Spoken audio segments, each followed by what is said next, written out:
तो आज के मॉड्यूल में हम पढ़ने वाले हैं एडिंग मैन्योर एंड फर्टिलाइजर्स।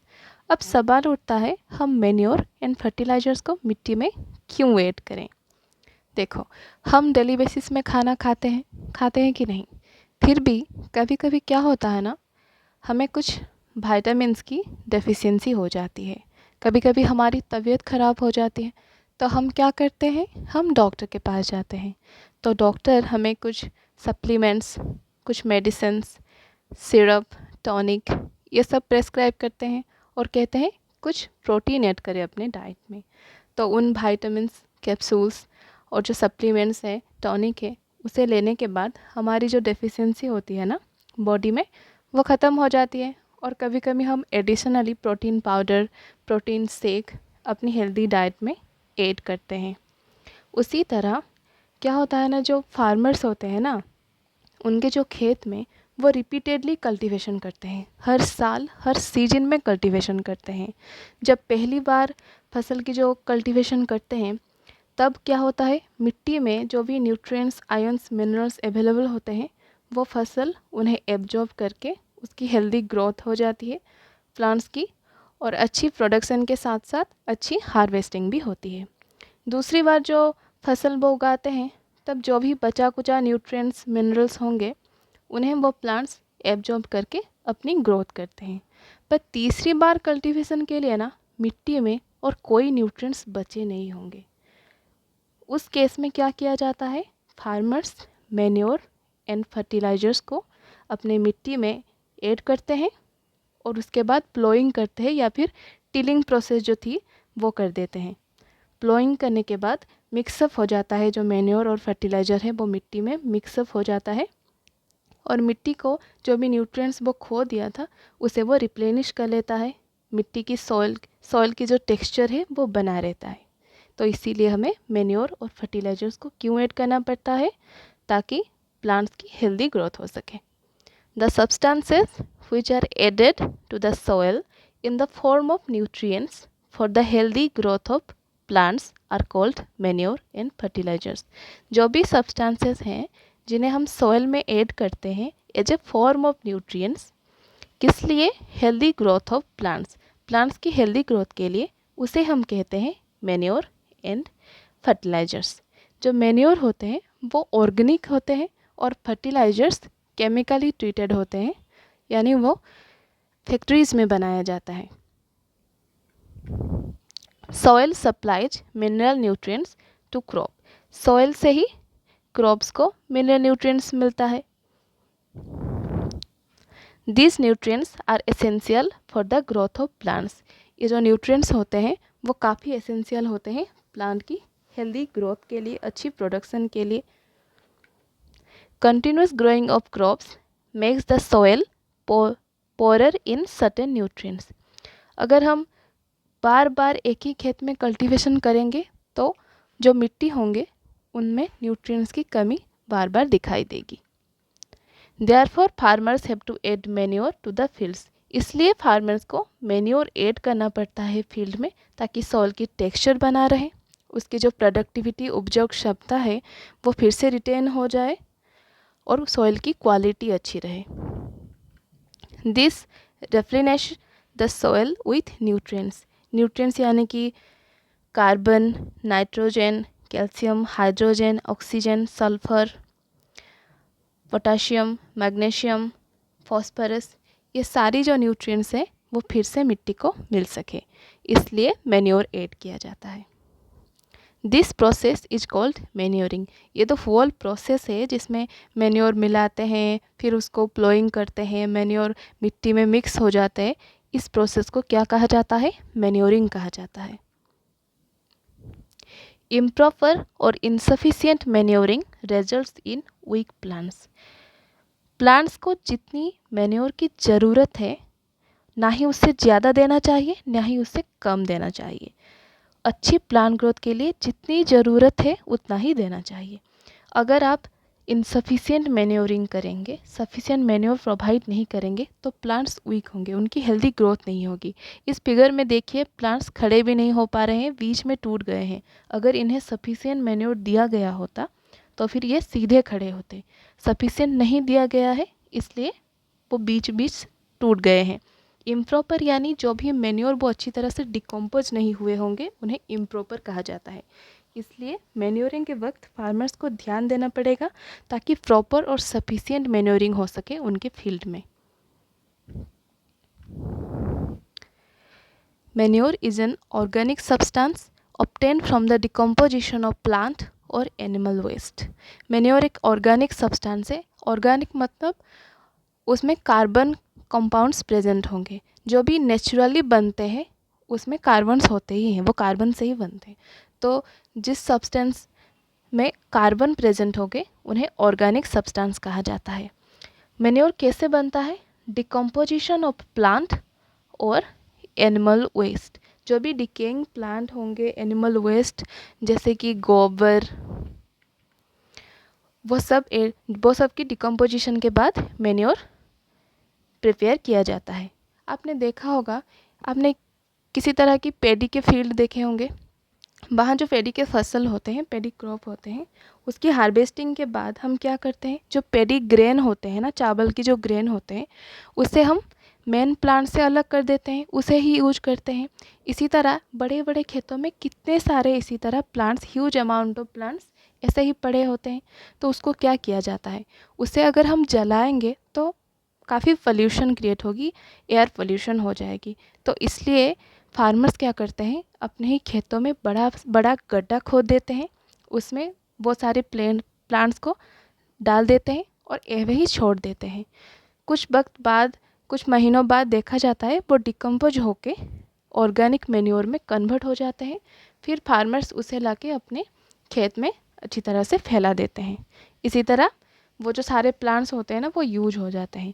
आपकी जो किचन में भी जो भी सारे जो वेजिटेबल्स के पील्स निकलते हैं, जो प्याज के पील्स निकलते हैं, गार्लिक के पील्स निकलते हैं और भी वेजिटेबल्स के पील्स निकलते हैं, उन्हें अगर आप एक छोटा सा गड्ढा खोद कर उसमें डाल देंगे और कुछ वक्त के लिए ऐसे ही छोड़ देंगे ना, तो धीरे धीरे वो डिकम्पोज होके ऑर्गेनिक मैन्योर में कन्वर्ट हो जाएगी। उसे आप अपने किचन गार्डन में भी यूज कर सकते हैं। हाँ, तो यहाँ देख पा रहे हैं एक बड़ा सा गड्ढा खोद के उसमें जो भी एनिमल वेस्ट होते हैं, डिकेइंग प्लांट्स होते हैं, उन्हें डाल देते हैं। Farmers dump plant and animal waste in pits. ये जो बड़ा सा गड्ढा होता है उसे पीट्स कहा जाता है। At open places and allow it to decompose. इस तरह खोला छोड़ दिया जाता है, ओपन प्लेसेस में खोला छोड़ दिया जाता है, वो धीरे धीरे डिकम्पोज हो जाते हैं। जो भी डंप प्लांट, जो भी एनिमल वेस्ट यानी कि गोबर या फिर जो डिकेइंग प्लांट्स होते हैं, उन्हें उस गड्ढे में डालकर खोला छोड़ दिया जाता है और वो डिकम्पोज होकर ऑर्गेनिक मैन्योर में कन्वर्ट हो जाते हैं, यूजफुल हो जाते हैं मैन्योर जैसे। The decomposition is caused by some micro organisms. जो भी सॉइल ऑर्गेनिजम्स हैं जैसे कि अर्थवर्म, ये सब डिकम्पोजिशन में काफ़ी हेल्प करते हैं। The decomposed matter is used as organic manure. जो भी डिकम्पोज्ड मैटर निकलता है डिकम्पोजिशन के बाद, उसे ऑर्गेनिक मैन्योर जैसे यूज किया जाता है। क्लास 6 में आप लोग वर्मी कंपोस्टिंग पढ़े होंगे। वर्मी कंपोस्टिंग, उसमें क्या होता था, उसमें भी एक बड़े से गड्ढे में जो भी सारे जो एनिमल वेस्ट यानी कि प्लांट वेस्ट डाल के उसमें कुछ माइक्रो ऑर्गेनिजम्स डाल दिया जाता था। जैसे कि एग्जांपल में ले सकते हैं आप अर्थवर्म। माइक्रो ऑर्गेनिजम्स क्या करते थे, जो भी डिकम्पोजिशन की प्रोसेस है ना, उसे फास्टर कर देते थे ताकि जल्दी ही हमें हमारी जो ऑर्गेनिक मैन्योर है वो प्रिपेयर होके मिलता था यूज के लिए। उसे कहते हैं वर्मी कंपोस्टिंग। अब फर्टिलाइजर्स और मैन्योर में डिफरेंस क्या है ये देखते हैं। मैन्योर फर्टिलाइजर से क्यों इतना डिफरेंट है। जो मैन्योर होता है वो ऑर्गेनिक मैटर होता है और जो फर्टिलाइजर्स होते हैं वो केमिकली ट्रीटेड होते हैं। जो फर्टिलाइजर्स होते हैं वो फैक्ट्रीज़ में बने होते हैं और जो मैन्योर होते हैं वो हमारे ओपन फील्ड्स में भी बने होते हैं। Fertilisers are chemical substances which are rich in a particular nutrients। जो फर्टिलाइजर्स होते हैं वो केमिकल सब्सटेंसेस होते हैं, वो केमिकली बनाया जाता है, केमिकली ट्रीट किया जाता है। वो रिच होते हैं किसी एक पर्टिकुलर न्यूट्रिएंट में, रिच होते हैं। Fertilisers are produced in factories, factories में फर्टिलाइजर्स को बनाया जाता है chemically. Some examples of fertilisers are urea, ammonium sulphate, super phosphate, potash, NPK. NPK में नाइट्रोजन, फॉस्फोरस, पोटेशियम तीनों होंगे। ये देखिए यूरिया ऐसे होते हैं, ammonium sulphate, super phosphate, potash और ये रहा आपका एनपीके। फर्टिलाइजर्स जो होते हैं वो रिच होते हैं एक पर्टिकुलर न्यूट्रिएंट में। अगर हमारी प्लांट्स को नाइट्रोजन की ज़रूरत होगी तो हम नाइट्रोजन वाली फर्टिलाइज़र ही खरीदेंगे, या फिर अगर पोटाशियम की ज़रूरत होगी तो हम पोटेशियम एनरिच्ड फर्टिलाइजर्स को खरीदेंगे। इसी तरह फर्टिलाइजर्स जो रिच होते हैं किसी पर्टिकुलर न्यूट्रिएंट में, लाइक नाइट्रोजन वाली फर्टिलाइज़र होते हैं, फॉस्फोरस वाली फर्टिलाइज़र होते हैं, पोटेशियम वाली फर्टिलाइज़र होते हैं।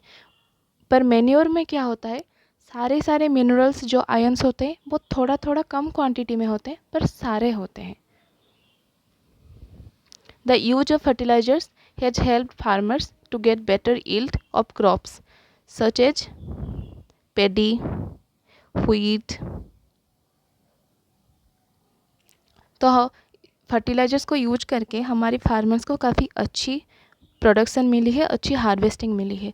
पर but excessive use of fertilisers has made the soil less fertile. पर ज़रूरत से ज़्यादा फर्टिलाइज़र यूज करने से क्या हो रहा है, हमारे जो सॉइल हैं वो लेस फर्टाइल हो जा रहे हैं, उनकी जो प्रोडक्टिविटी वो ख़त्म हो जा रही है, उसकी जो उपजाऊ क्षमता है वो कम हो रही है, क्योंकि जो फर्टिलाइजर्स होते हैं वो केमिकल सब्सटेंसेस होते हैं, वो केमिकली ट्रीटेड होते हैं। Fertilisers have also become a source of water pollution. वो काफ़ी वाटर पोल्यूशन भी कर रहे हैं फर्टिलाइजर्स। कैसे, जो बरसात के टाइम है ना, मानसून के सीजन में क्या होता है ना, वो फर्टिलाइजर्स पानी में मिलकर नदी तक चले जाते हैं और जो नदी की पानी है उसे कंटामिनेट कर देते हैं। इसी तरह वाटर पोल्यूशन भी करते हैं fertilisers. Therefore in order to maintain the fertility of the soil, जो मिट्टी है उसकी फर्टिलिटी को बरकरार रखने के लिए, उसकी जो प्रोडक्टिविटी है, उपजाऊ क्षमता है, उसे फिर से रिटेन करने के लिए हमें कुछ ना कुछ तो करना पड़ेगा। तो हमें क्या करना पड़ेगा, substitute fertilisers by organic manure. Fertilisers की जगह हम अगर ऑर्गेनिक मैन्योर यूज करें तो वो क्या करेंगे, वो सॉइल की जो वाटर रिटेंशन क्षमता है उससे बढ़ाएंगे, सॉइल की टेक्सचर यानी कि क्वालिटी एनहांस करेंगे। ऑर्गेनिक मैन्योर में क्या होता है, ह्यूमस होता है। ह्यूमस क्या है, जो ऑर्गेनिक मैटर हैं, जो माइक्रो ऑर्गेनिजम्स डिकम्पोजिशन के बाद तैयार करते हैं ऑर्गेनिक मैटर, उसे कहते हैं ह्यूमस। ह्यूमस पोरस भी होता है, तो वो अगर मिट्टी में हम मिलाएं तो वो सॉइल की टेक्सचर ठीक करेंगे, जो फ्रेंडली माइक्रोब्स हैं उनकी नंबर बढ़ाएंगे, सॉइल को पोरस बनाएंगे, जो एक्सचेंज ऑफ गैसेस है वो आराम से हो पाएगा। इसलिए हम अगर फर्टिलाइजर्स की जगह ऑर्गेनिक मैन्योर यूज करेंगे तो सॉइल की फर्टिलिटी बरकरार रहेगी। Leave the field uncultivated in between two crops. दो सीजन में अगर हम फसल कल्टीवेशन कर रहे हैं ना, फिर हमारी जो फील्ड है उसे कुछ दिन के लिए या फिर कुछ महीने के लिए अनकल्टिवेटेड छोड़ देना चाहिए, ताकि जो मिट्टी है वो खुद को रिप्लेनिश कर लेगी, जो न्यूट्रिएंट्स, जो मिनरल्स वो धीरे धीरे मिट्टी में फिर से आ जाएंगे। The use of manure improve soil texture as well as its water retaining capacity. Soil की टेक्सचर भी बनाए रखती है और जो वाटर रिटेनिंग कैपेसिटी है वो भी बढ़ाती है। वाटर रिटेनिंग कैपेसिटी कैसे बढ़ाती है, देखिए जो नॉर्मल मिट्टी होती है उसकी पार्टिकल्स में थोड़ा थोड़ा गैप तो रहता ही है। अगर हम बार बार पानी डालेंगे उस मिट्टी पर, क्या होगा, वो जो छोटे छोटे पोर्स होंगे ना, वो धीरे धीरे पार्टिकल्स पास आ जाएंगे और ज़्यादा पानी वो धीरे धीरे अंदर नहीं जा पाएंगे और जो मिट्टी है वो टाइट हो जाएंगे। जो बीज अंकुरित होंगे जर्मिनेशन के बाद, बीज की जो रूट्स हैं वो अच्छी तरह से पेनिट्रेट करके मिट्टी के अंदर तक नहीं जा पाएंगे। मिट्टी अगर टाइट होगी तो रूट्स कैसे पेनिट्रेट करके अंदर तक जा पाएंगे। पर जब हम मैन्योर मिलाते हैं, मैन्योर के अंदर ह्यूमस होता है और ह्यूमस में ज़्यादा पोरोस होता है। ह्यूमस में पोर्स ज़्यादा होते हैं। क्यों होते हैं? क्योंकि ह्यूमस के जो पार्टिकल्स होते हैं ना वो बड़े बड़े होते हैं और उनके बीच में स्पेस भी काफ़ी ज़्यादा होता है। अगर ह्यूमस को हम मिट्टी में मिला देंगे तो वो मिट्टी भी पोरस हो जाएगी और उसकी वाटर रिटेनिंग कैपेसिटी भी बढ़ेगी और जो ऑक्सीजन है, जो एयर है, उसकी भी एक्सचेंज हो पाएगी। It replenishes the soil with all the nutrients. ये सॉइल को रेप्लेनिश करता है सारे न्यूट्रिएंट्स से, जैसे कि carbon, nitrogen, calcium, hydrogen, oxygen, sulphur, potassium, magnesium, phosphorus, सारे के सारे न्यूट्रिएंट्स से भरपूर कर देता है मिट्टी को, फिर से उसकी उपजाऊ क्षमता को बढ़ाने देती है। Another method of replenishing the soil with nutrients is through crop rotation. Crop rotation एक अदर मेथड है जिसके सहारे हम सॉइल की फर्टिलिटी को बरकरार रख सकते हैं और सॉइल को रिप्लेनिश कर सकते हैं। This can be done by growing different crops alternately. ये जो क्रॉप रोटेशन प्रोसेस है उसमें क्या किया जाता है, डिफरेंट काइंड ऑफ क्रॉप्स को अल्टरनेटिवली यूज किया जाता है, अल्टरनेटिवली कल्टीवेशन किया जाता है। Earlier farmers in northern India used to grow legumes as fodder in one season and wheat in the next season. जो उत्तर भारत है वहाँ के फार्मर्स क्या करते हैं, अगर एक सीज़न में वो लेग्यूम्स यानी कि दालों की फसल को उगा रहे हैं तो दूसरे सीज़न में वो व्हीट यानी गेहूं की फसल को उगाएंगे। तो इस प्रोसेस में क्या होता है ना, देखिए जो लेग्यूम्स होते हैं उन्हें ज़्यादा नाइट्रोजन की ज़रूरत नहीं होती है, पर जो व्हीट होते हैं उन्हें ज़्यादा नाइट्रोजन की ज़रूरत होती है। जो लेग्यूमिनस प्लांट होते हैं ना उसके नोड्यूल्स में जो बैक्टीरियाज रहते हैं वो क्या करते हैं, नाइट्रोजन प्रोवाइड करते हैं मिट्टी को, प्लांट्स को प्रोवाइड करते हैं और भी नाइट्रोजन मिट्टी को भी प्रोवाइड करते हैं। तो मिट्टी नाइट्रोजन से रिप्लेनिश हो जाता है। फिर जब नेक्स्ट सीजन में हम गेहूं की फसल उगाएंगे तब गेहूं को क्या होता है ना, नाइट्रोजन की काफ़ी ज़रूरत होती है, वो मिट्टी से एब्जॉर्ब कर सकता है। इसी तरह दो वैरायटी की, दो डिफरेंट काइंड ऑफ फसल को एक साथ कल्टीवेट, एक के बाद एक कल्टीवेट इसलिए किया जाता है ताकि जिसको जो भी ज़रूरत होगी वो मिट्टी से एब्जॉर्ब कर पाएगी। इसे कहते हैं crop rotation process. This helped in the replenishment of the soil with nitrogen. मैंने बताया था जब लेग्यूमिनस प्लांट होते हैं उसके जो नोड्यूल्स में जो बैक्टीरियाज होते हैं वो नाइट्रोजन प्रोवाइड करते हैं मिट्टी को, तो मिट्टी में नाइट्रोजन की अवेलेबिलिटी हो जाती है। तो नेक्स्ट सेशन में जब हम और व्हीट या फिर किसी और फसल जिसकी नाइट्रोजन की काफ़ी ज़रूरत होती है अगर उसे उगाएंगे तो प्लांट की अच्छी ग्रोथ होगी, अच्छी यील्ड होगी और अच्छी हार्वेस्टिंग भी होगी। Rhizobium bacteria are present in the nodules of the roots of leguminous plant. जो डालों की जो फसल होते हैं उनके जो रूट नोड्यूल्स में क्या होता है, राइजोबियम बैक्टीरिया और भी साइनोबैक्टीरिया, ये सब क्या करते हैं, नाइट्रोजन फिक्सेशन करते हैं। दे फिक्स एटमॉस्फेरिक नाइट्रोजन। ये जो नाइट्रोजन फिक्सेशन में वो क्या करते हैं ना, जो हमारी एटमॉस्फेयर से नाइट्रोजन को लेके उससे नाइट्रोजन मॉलिक्यूल में ऐसे कन्वर्ट करते हैं जिसे प्लांट यूज कर सके। ऐसे कन्वर्ट करके जो लेग्यूमिनस प्लांट की रूट नोड्यूल्स में स्टोर करके रखते हैं और मिट्टी को भी प्रोवाइड करते हैं ताकि जो मिट्टी होती है वो नाइट्रोजन से खुद को रिप्लेनिश कर सकता है।